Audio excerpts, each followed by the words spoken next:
What is post-claim adjudication? Why does it matter? And how much savings can it generate? We'll find out on this episode of ShiftShapers. Change either energizes or paralyzes. The choice is yours.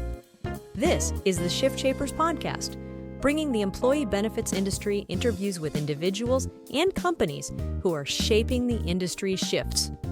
And now, here's your host, David Saltzman.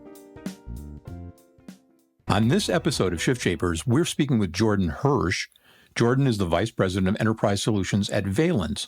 Now, we've talked a lot, especially in this era of increased interest in self-funded plans, about deconstructing plans and all of the little bits and pieces that happen that used to just be kind of packaged up in one nice package for which you paid way too much money and got oftentimes arguably way too little. But there's a whole world of stuff that most advisors don't see that goes on behind all of that. And as a former TPA, I saw some of how that sausage was made.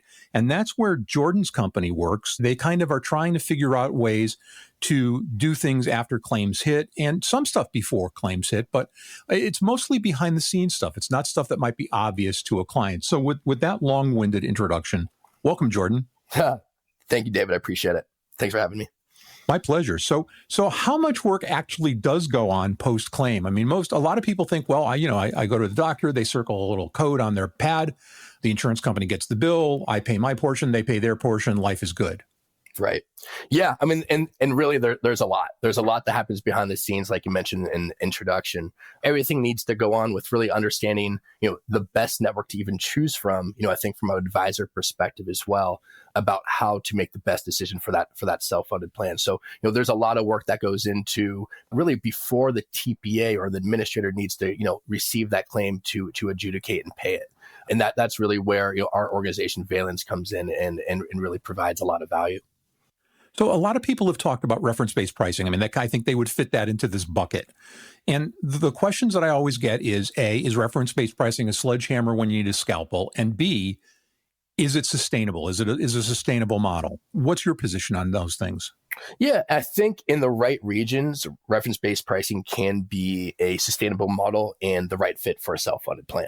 The route that we've taken, we've seen a lot of adoption in the self-funding community has been, instead of, really taking that reference-based pricing approach and going, full bore with it, let's understand if we can achieve strong and advantageous reimbursement amounts at a percent of Medicare or at a reference-based price, but that's agreed to with specific health systems, and really build those client-centric networks that are agreed upon and really members aren't putting any type of harm's way when it comes to the payment and reimbursement. It's funny. If you talk to proponents of RBP, they say, well, that hardly ever happens. Patients almost never get calls for balance bills. But I tend to hear about it more often than not. Do you think that they're minimizing that problem, or that it's still a real problem? Again, I not to be political, but I do think it's regional in nature. I think Northern California, let's say Monterey County, the amount of provider appeals based on a reference-based rate compared to, let's say, Houston, Texas, I do think there is a significant delta between that. But from what I've seen as well, David, I would agree with you that what I've seen in practice usually is there's more volume of appeals and balance bills than some of the data suggests coming out from some vendors.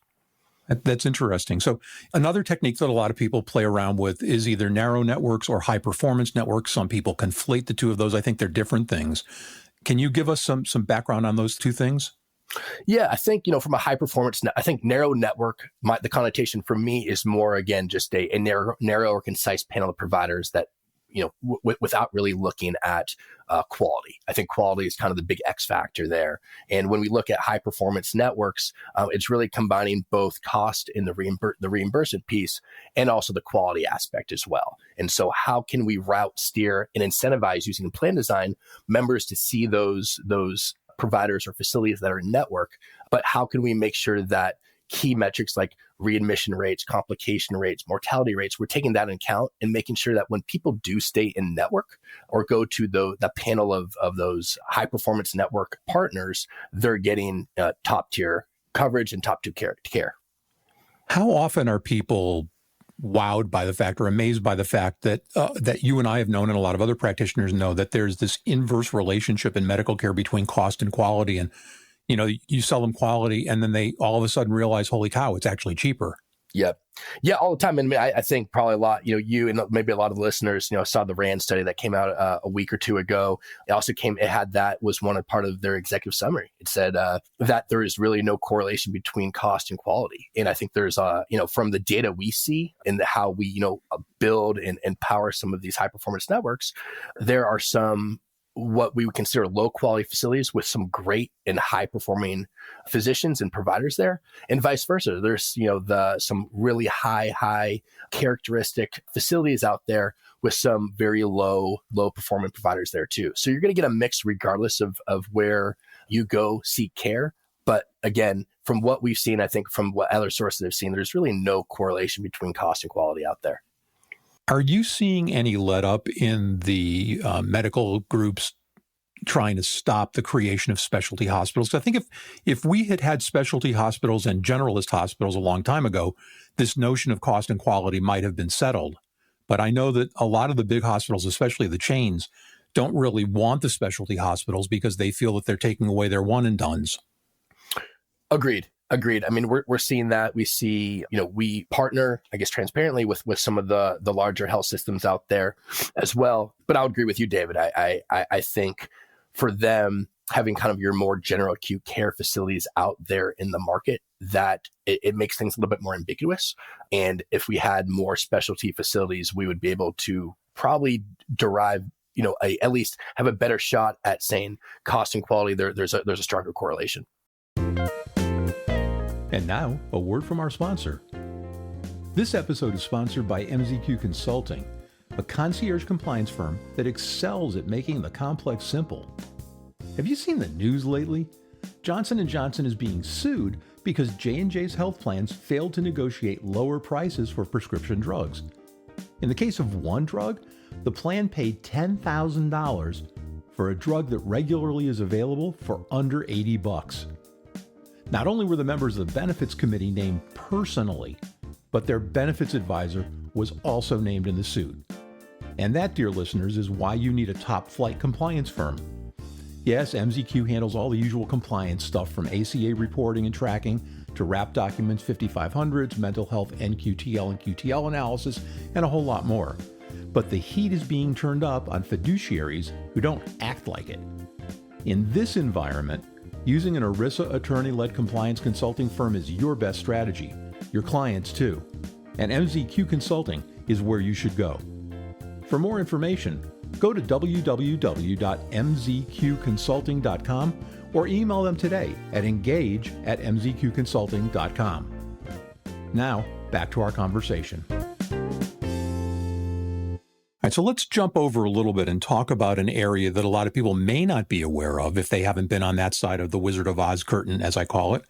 This ability to renegotiate out-of-network claims after the fact. How big an opportunity is that for plans to save money, and what's that like? How does that process work? Yeah, no, good question. So, I mean, really depending on the primary network, the primary PPO network, regardless if it's a broad network or a network concise in nature, there's going to be out-of-network medical claims. And that can cost plans, self-funded plans, a lot of money if it's not managed correctly and there's not the right cost containment pieces in place. And so that's something we've been doing for a while. And typically we see maybe, depending on your standard plan, maybe 10 to 15% of medical claims do fall in that out-of-network bucket. So really what the flow would be is to really understand, the claims would flow into an organization and they would be deemed out of network.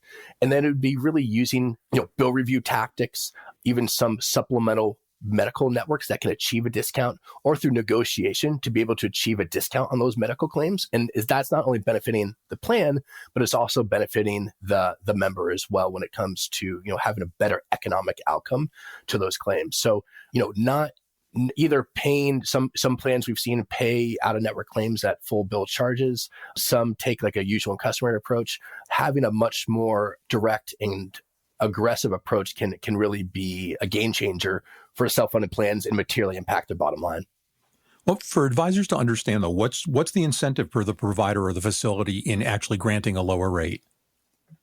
Yeah, that's a good question. I mean, a lot of the times they're looking for a self-funded plan to actually utilize something that's in place. So that could be using a supplemental network discount. They're looking to actually being paid. And many of the facilities that we deal with or providers that are out of network, when they're out of network, they know that a large portion of the payment may fall back on the member, so a large member responsibility, or they're curious about when they would actually get paid by the self-funded plan, via their administrator. So being able to achieve a discount, that can also assure them that they're going to be paid and have a little bit more clarity on how the member responsibility can be split up. Oftentimes we see self-funded plans offering some type of incentive in terms of how either the timely payment or how quick, or the breakdown on payment from the plan to the member based on if they will negotiate and accept a discount. That's interesting. So as you start looking, or a TPA with your help, you start looking at this bushel of out-of-network claims, this 10 to 15%. How do you select those claims to go after? Is it solely dollar value based, or are there other considerations like condition or other selectors? Yeah, I mean, I think, for a self-funded plan, typically they look at the dollar base. There's some other factors that we take in, but I think from a pure, to be able to prioritize, be able to achieve the best type of discount, the plan obviously has the most liability for those larger dollar claims. So those kind of come to the front of the queue to be able to negotiate, again, use clinicians to be able to evaluate how the medical claim was billed, look at supplemental notes about exactly what happened with that episode of care.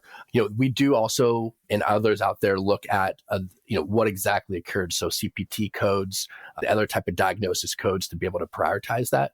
But transparently, from a plan perspective, they want to do the best they can to minimize their liability. So typically we prioritize that typically by bill charges. And does the plan set a dollar threshold? Typically, no. I mean, typically when plans come to us and other folks out in the market, they look to see, hey, if you can't do anything to an out-of-network medical claim, we're probably going to, again, use, usual and customary amount, or maybe even pay the claim at full bill charges. So really the expectation for many of our clients are saying, hey, how many, a big KPI or big metric they look at is saying, how many claims can you achieve a discount on? We send you 100 claims. Can you achieve 95% of those claims we sent to you? You achieved a discount that were on an out-of-network claim. So really at the end of the day, the expectation, what they're looking for is us to, again, prioritize and spend most of the time on those larger dollar claims. But if they send us a $250 dermatologist bill, the hope is that we can at least achieve a discount on that and save the plan some money. So from what you said, I would assume then that plans are looking at this as a long-term proposition rather than a, holy cow, we just got a $400,000 facility bill. Absolutely. I mean, I think, again, it's, we want to do the best we can to steer out, incentivize members to stay in network. But again, if they do go out of network, and it will happen regardless of the plan, regardless of where the location is, the plan wants to be able to achieve a discount on those medical claims. And, I think that's again, a long-term view and a, really, really important cost containment strategy to make sure that the plan can be sustainable in the long term. Does any of this repricing ever, it must get messaged to the member, and how do you message that? And do they just find it totally confusing? It is confusing. I mean, I think, everything we probably, and I'm sure in past interviews and conversations, a lot of this is confusing in terms of how it's communicated to the member. That's something we work typically with the administrator on, is passing the right type of EOB messages across to the administrator. So members, when they get the actual EOB, they're able to understand that the claim was out of network, but also that Vālenz or whatever, organization is achieving an out-of-network discount on the claim, applied, a 50% off bill charges or 175% of Medicare type of reimbursement structure to the medical claim. But typically, again, what self-funded plans, usually do apply much leaner benefits if they do stray from the primary network.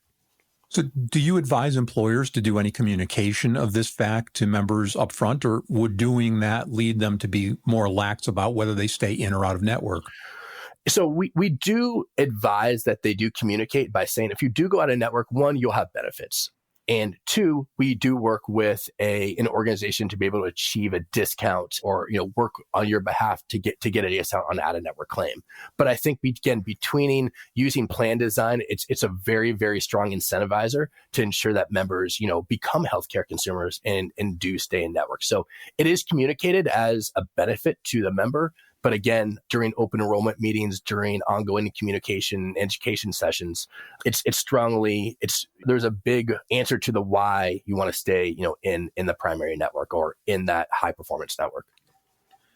I mean, have you seen a significant effort at transparency? I mean, we all hear the phrase that medical care is one of the few things in life that you always get before you know what the price is.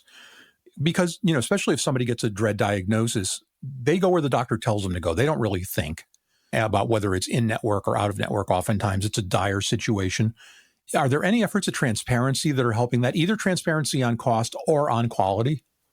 Yeah, I mean, we try both. I mean, with our high performance networks, I'm seeing it more and more in the market. You see tools, Castlight Health out there, and many other transparency tools. But what we try to, especially again with our high performance networks, is allow, through some of our a program when it's Navicare, it's more of kind of care concierge, allow our members to interact directly with those folks and understand what type of reimbursement. If I'm going to go in and I'm going to have a colonoscopy in Northern California, what are my, in-network options? And then also based on, derivative of Medicare and those type of reimbursement models, what should I expect for being the total allowable and how that would affect me as a member? So I think from a cost perspective, it's absolutely crucial and something that we're going to see more and more of as an industry from a transparency perspective.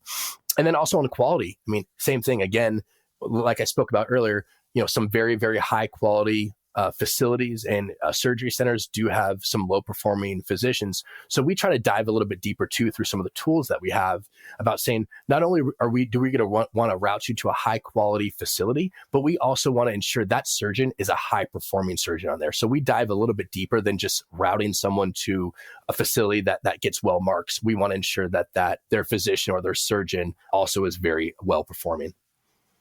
Are you seeing any plans mandate interaction with a care coordinator for certain conditions? I guess out of our book of business, I haven't seen any plans mandate that. I've seen incentives though. I've seen plans incentivize through, additional contribution through, it could be just even external gift cards. If there's interaction with that care coordinator or with that care navigator, and really, again, it can really ensure that not only are they going to an in-network provider and help coordinate that visit, but also it's ensuring that they're going to and getting quality care from a high performance surgeon. So I haven't seen any mandate, but I have seen a decent amount of plans actually provide incentives to be able to utilize this benefit that they offer of, a concierge or a navigator. And do you have any idea what kind of engagement that gets? Not off the top of my head, just a swag or just off the, a guess would be about maybe 50-50 of members for either in or outpatient type of care engaging with a navigator. But I haven't actually run those numbers in terms of pure engagement. So we've got just about a minute or two left. And I wonder if we were to wrap all of this up, if a plan were to employ all of these methodologies, what might their average savings be in a plan year and a treaty year? Yeah, I mean, from what we've seen, especially also when you combine the high performance network with the added network type of containment, and also you put a strong care management solution on the front end, we've seen a lot of stop loss cares also rate and evaluate networks that are high performance in scope and be able to pass that savings on the self-funded plan. So what we're seeing is really 15 to sometimes 25% yield when it comes to better overall healthcare spend. So plan with a medical spend of $1 million, implementing these types of tools and the right education training to the members, we'll see could reduce their overall medical spend about 25%. Well, that's a tidy sum, and it's something that everybody ought to think about, especially those advisors who are working with clients who are in this arena. Great time to end our interview. Jordan Hersh, Vice President of Enterprise Solutions at Vālenz. Jordan, thank you so much for sharing your expertise with our audience. Yeah, thanks, David. Thanks for having me. Shout out to the crew at Grand River Agency for their awesome post-production. This ShiftShapers podcast is copyrighted content and may not be reproduced in whole or in part without the express written permission of ShiftShapers Solutions, LLC. Copyright 2024.